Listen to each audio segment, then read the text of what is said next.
এই যে পাঁশকুড়ার সাম্প্রতিক ঘটনা, জাহির আব্বাসকে তৃণমূলের বড় নেতা, তৃণমূলের বড় ওখানকার হারমাদ নেতা,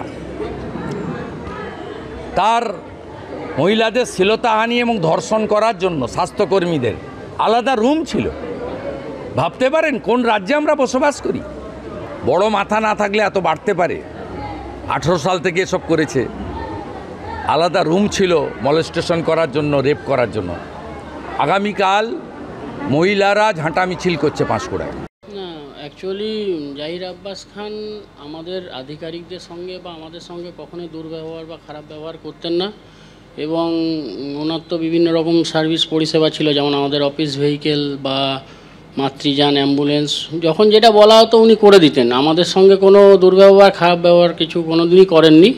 কিন্তু এই ঘটনা শোনার পরে তো আমাদেরও একটা দুঃখ লাগছে যে এরকম একটা মানুষের সঙ্গে আমি 2 বছর ছিলাম অ্যাটলিস্ট, বা আমরা ছিলাম, এরকম ঘটনা ঘটাতেন বলে কোনো আমরা টেরও পাইনি, জানতামও না।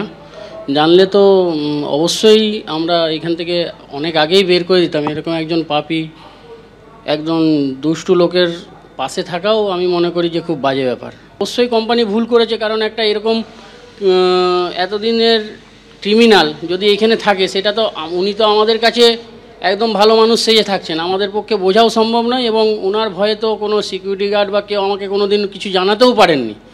কোম্পানি সেটা অবশ্যই পিভিআর করে নেওয়া উচিত ছিল। এবং আমি আজকে বা এই 2-1 দিনের মধ্যে শুনছি উনি নাকি কোনো এক সময়ে কোনো রেপ কেসের জন্য নাকি 10 বছর আগে জেলও খিরেছে। আমরা ইমিডিয়েট জানার পরেও, অ্যারেস্ট হওয়ার পরেই ওনার মাতৃযান, সুপারিনটেনডেন্টের কার, অফিস ভেহিকেল এবং নিচের বিপিএইচসির বিপিএম মোবিলিটির ভেহিকেল এবং যত রকমের গাড়ির সঙ্গে ওনার চুক্তি ছিল, আমরা কালকেই ওনাকে বাই অফিসিয়াল চিঠি দিয়ে সব টার্মিনেট করে দিয়েছি। পাঁশকুড়া হাসপাতালে সুপারের বক্তব্য আপনারা শুনলেন, এর আগে স্বাস্থ্যকর্মীদের বক্তব্য আপনাদের শুনিয়েছে, এবং তারা একই কথা বলছেন যে দিনের পর দিন কিভাবে এই জাহির আব্বাস খান, এই ঘটনার মূল অভিযুক্ত, তাদের উপর অত্যাচার করত। এর আগে জাহির আব্বাস খান তিনি কি বলেছিলেন শোনাবো।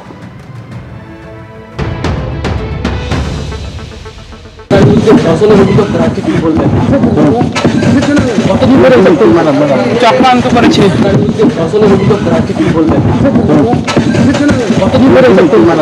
চক্রান্ত করেছে।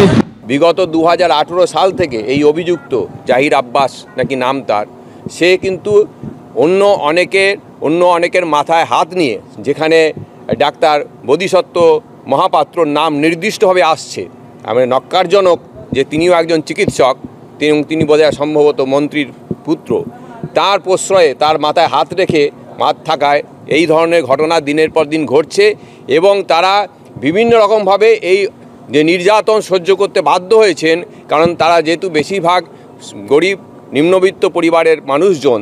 এর আগে যে কোম্পানি ছিল, কোম্পানি পাল্টেছে, এজেন্সি পাল্টেছে, কিন্তু ওই জাহির আব্বাস পাল্টায়নি।